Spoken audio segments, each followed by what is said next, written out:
Тој смета дека негирањето на кандидат за премиер албанец од одредени политички субјекти е непотребно. Државата веќе е зрела и повеќе не треба да си има предрасуди.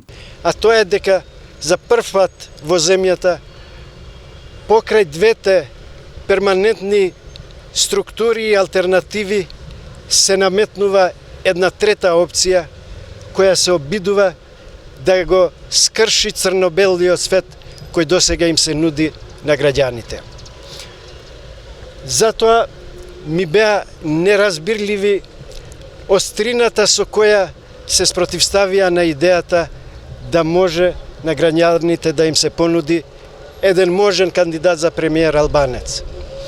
Затоа од тука им праќам порака. Нивните аргументи со кои се спротивставуваат на оваа идеја да седнеме пред јавноста да ги аргументираме.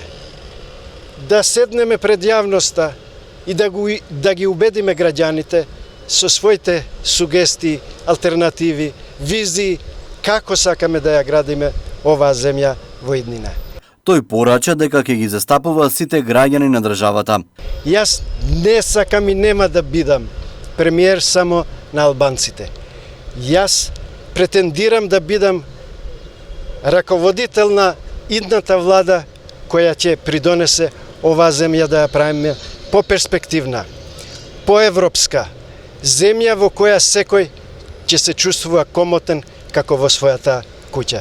Зибери попладнево се сретна со стопанственици на мали бизниси, а оствари средби со тетовската младина.